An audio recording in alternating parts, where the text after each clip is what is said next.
안녕하세요. 오늘은 디지털 회로 설계 실무 14번째 시간으로 순차 회로를 위한 베를로그 HDL 세 번째 시간이 되겠습니다. 오늘은 레지스터 회로에 대해서 살펴보도록 하겠습니다. 교과서로는 5과 5.1.2단원과 5.2.2단원 레지스터 회로를 위한 베를로그 HDL 학습과 실습 부분이 되겠습니다. 먼저 그 parallel in, parallel out 레지스터 회로 구현하기를 알아보도록 하겠습니다. parallel in, parallel out 레지스터는 그림에 보시는 것처럼 리셋과 클락을 공유하는 8비트의 경우 이제 8개의 디플립플롭이 병렬로 묶여 있는 것을 생각하시면 되겠습니다. 그래서 입력이 병렬로 들어오고 클럭이 발생하면 병렬로 출력이 되겠습니다. 동작에 대한 타이밍 차트를 살펴보면 리셋이 로우일 때는 출력이 0이 되고 클럭과 관계없이 입력과 관계없이 그 다음 이제 클럭이 발생하기 리셋이 풀리고 정상 동작 상태에서 클럭이 발생을 하면 그때 din 값이 qout으로 전달이 되겠습니다. 지금 din은 10진수로 표시가 됐고요. 출력은 16진수로 표시가 되어 있습니다. 그래서 100이고 64, 64라고 읽으면 안 되죠. 100이고 10진수 100, 그 다음에 16진수 64, 그 다음에 250, 그 다음에 FA가 되겠고요. 77이 클럭이 발생하면 4D로 이렇게 값이 변하겠습니다. 특별히 어려울 건 없겠죠. 예, 그래서 코드를 살펴보면 이 부분 모듈 이름은 이제 레지스터 8이고 요 빨간색 그 박스 안에만 디플립플롭과 다르고 나머지는 다 디플립플롭과 동일한 코드가 그냥 되겠습니다. 그래서 din이 8비트 버스 값이니까 대괄호 열고 7대 0 대괄호 닫고 그 다음에 출력도 레지스터 타입 선언 다음에 대괄호 열고 7대 0 대괄호 닫고 이렇게 하시면 8비트 parallel in, parallel out 레지스터가 되겠습니다. 흔히 8비트 레지스터 이렇게 얘기를 하는데 다음에 소개될 serial in, parallel out과 구분하기 위해서 굳이 parallel in, parallel out이라고 이름을 붙여봤습니다. 자, 이제 실습을 해보겠는데 교재 152페이지서부터 154페이지의 내용이 되겠고요. 먼저 RG8.V에 대한 베를로그 HDL 코드를 작성을 하시고 그 다음에 시뮬레이션을 진행을 하시고 my_rg8.tcl 파일을 작성해서 스티뮬러스 파일을 작성해서 시뮬레이션에 적용을 해보시면 되겠습니다. 예, 그 다음에 이제 한번 시뮬레이션을 해보시고 나면 my_rg8.tcl 파일에서 입력값을 수정해 보면서 적용을 해보시기 바랍니다. 그리고 나서 이제 임플리멘테이션 단계에서 임플리멘테이션 결과까지 회로도 RTL 회로도 그 다음에 synthesis 회로도 그 다음에 임플리멘테이션 결과 유틸리티와 딜레이까지 체크를 해보시기 바랍니다.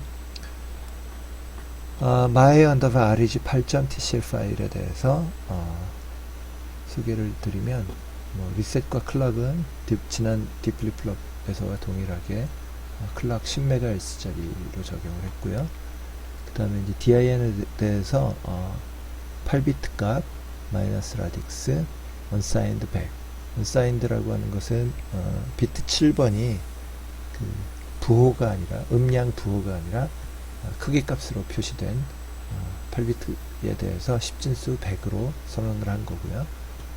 그 다음에 또 1마이크로세컨드 지난 다음에 이번엔 10진수로 250, 그 다음에 1마이크로세컨드 지난 다음에 din을 이제 16진수 값으로 4d 값을 이제 실행을 시뮬레이션 입력으로 din에다가 설정을 해줬고요. 1마이크로세컨드 런 해보면 토탈로 3마이크로세컨드가 진행된 시뮬레이션 결과를 보실 수가 있겠습니다. 참고로 이 my_rg8.tcl 파일을 실행을 하려면 아시겠지만 그 커맨드를 그 입력을 넣을 수 있는 그 창에서 시뮬레이션 창에서 source 한 다음에 이 my underbar arij 8.tcl 파일에 그 파일 위쪽에 보면 그 하드디스크의 어느 디렉토리에 어느 위치에 있는지 있는 그 부분을 카피하셔서 소스 한 다음에 페이스트 하셔가지고서 소스 한 다음에 여기 있는 그 카피한 위치와 파일 이름 값을 카피한 다음에 페이스트 해가지고서 시뮬레이션을 실행을 해보시면 되겠습니다. 그래서 이제 시뮬레이션 결과가 이렇게 나타나죠.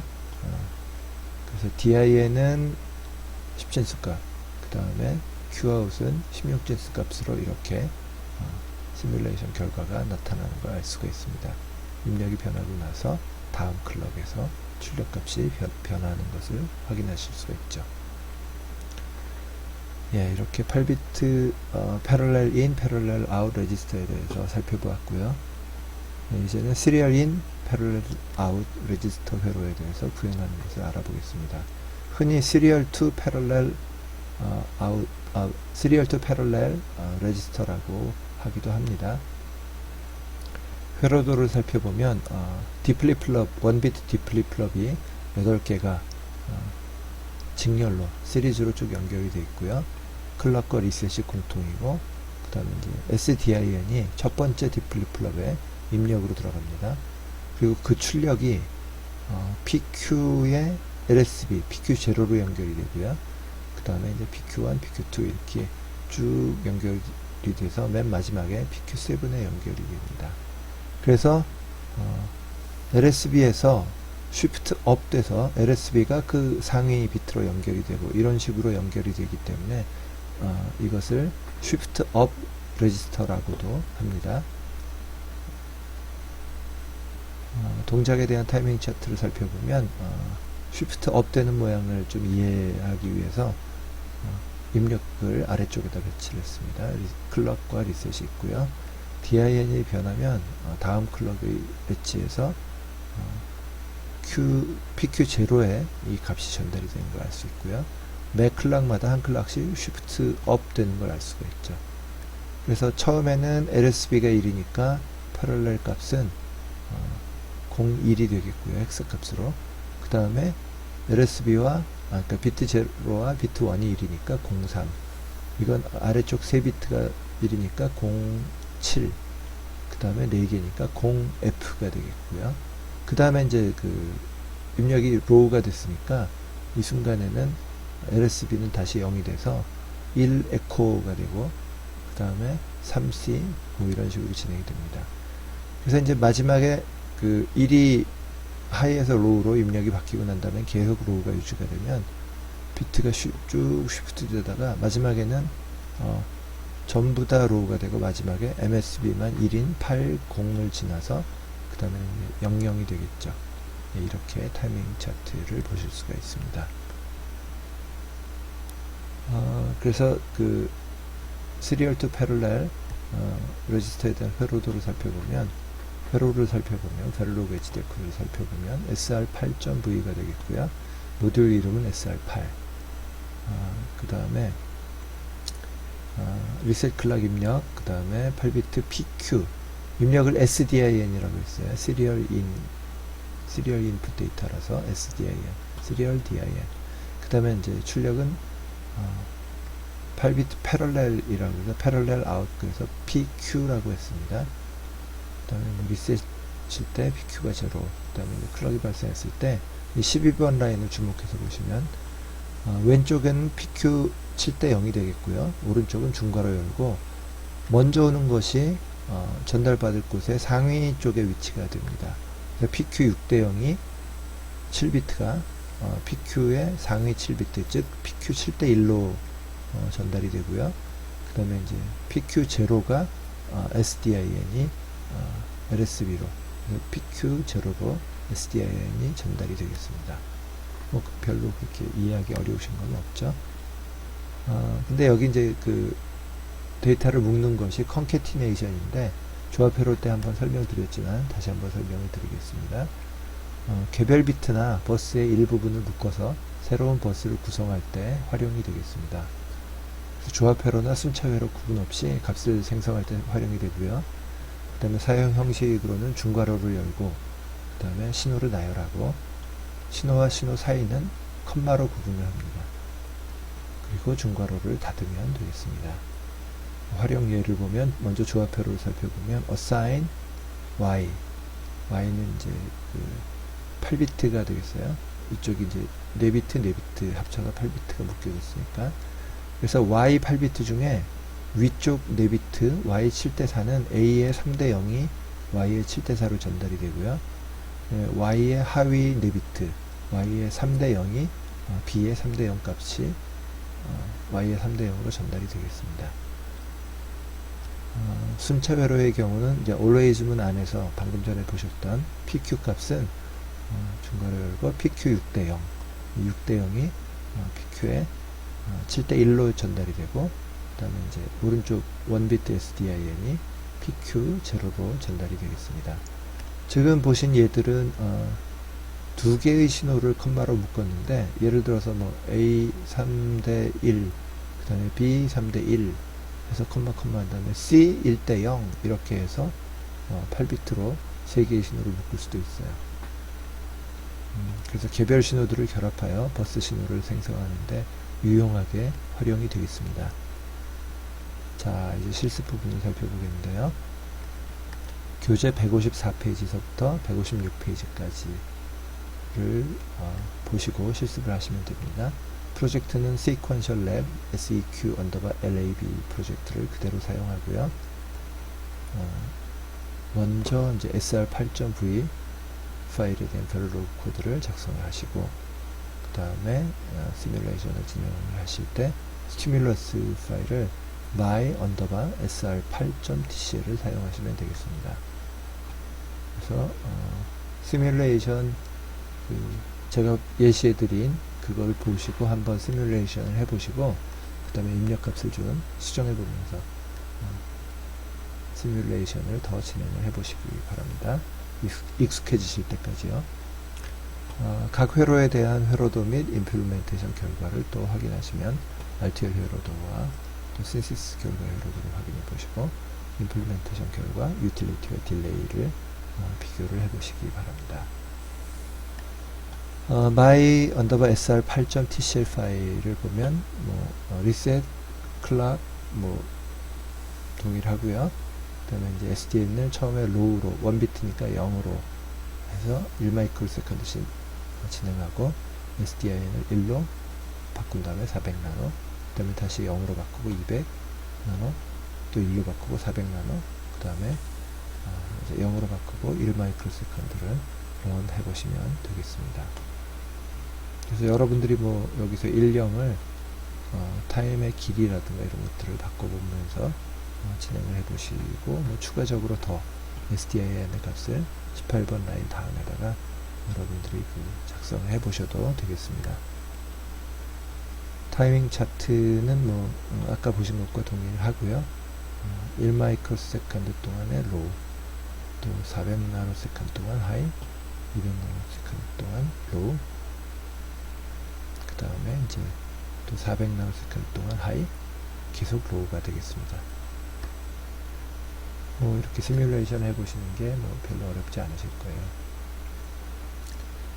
거예요. 그런데 Serial to Parallel 레지스터에서 아까는 Shift Up 레지스터를 알아봤는데 이번엔 Shift Down 하는 레지스터를 한번 살펴보도록 하겠습니다. Shift Down은 SDIN이 Shift 레지스터가 다운이 되기 위해서는 SDIN이 MSB 즉 비트 7번으로 들어가고요. 그 다음에 6, 5, 4, 3, 2, 1 이렇게 이제 내려가는 쉬프트 다운 하는 거를 설계를 하려면 어느 부분 SR8.V에서 어느 부분을 수정하면 될까요? 그 컨캐티네이션 부분을 수정을 하시면 되겠죠. 그래서 여기 보시는 것처럼 다른 부분은 SR8과 동일한데 컨캐티네이션 부분에서 중괄호 열고 SDIN이 비트 7번으로 가기 위해서 맨 앞에 왔고요. 그 다음에 SDN이 그럼 이제 PQ7번으로 전달이 되는데, 한 비트씩 내려가기 위해서는 뒤에 6비트가 한 비트 위에 있는 것들을 받기 위해서는 PQ7번이 PQ6번으로 가겠죠. 그래서 PQ7대 1이라고 하는 7비트, 상위 7비트를 하위 쪽에 이렇게 배치를 해두면 SDN이 1비트짜리니까 얘네들은 한 비트 아래쪽으로, 그래서 PQ7이 PQ6으로 쭉 내려가서 PQ1이 이쪽에 PQ0로 전달이 되겠습니다. 그래서 이 SR8 언더바 down.v에 대해서도 여러분들이 코드를 한번 파일을 추가한 다음에 시뮬레이션을 한번 해보세요. 그러면 스티뮬러스는 그냥 my 언더바 SR8.v를 그대로 사용하셔도 돼요. 동작이 SR8.v와 어떻게 달라지는지만 살펴보시면 될 텐데, 스티뮬러스를 동일한 걸 쓸 수 있는 이유는 입력이 동일하기 때문이에요. 예, 그렇게 해서 한번 실습을 해보시기 바라고요. 이렇게 해서 이제 그 14번째 오늘 레지스터들에 대해서 살펴보았는데, 이 정도만 아셔도 여러분들이 필요한 레지스터에 대해서는 어렵지 않게 구현을 해 보실 수가 있으실 겁니다. 웬만한 것들은 아마 오늘 학습하신 것 같고 다 구현해 보실 수가 있을 거예요. 다음의 강의에서는 제5과의 5.1.3단원과 5.2.3단원인데 카운터 회로 한 가지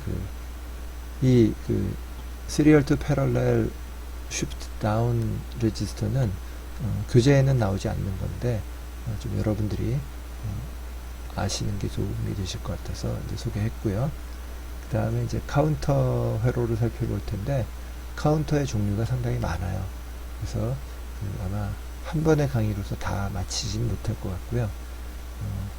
아마 2번 정도나 3번, 아마 2번이면 될 것 같아요. 2번 정도에 나눠서 카운터 회로들에 대해서, 다양한 카운터 회로들에 대해서 살펴보도록 하겠습니다. 네, 오늘 이제 14강 마무리하겠고요. 혹시 뭐 질문이나 건의사항 있으시면 유튜브 요 아래에 댓글을 달아주시기 바라고요. 그 다음에 inform@geos.co.kr로 메일 보내주셔도 좋겠습니다. 혹시 보드 구입을 원하시거나 질문 같은 것도 메일로 보내주셔도 되겠습니다. 보드 구입을 시중에서도 하실 수 있고 저한테 요청을 하셔도 가능하겠습니다. 예, 이상 수고하셨습니다. 다음 강의 때 뵙도록 하겠습니다.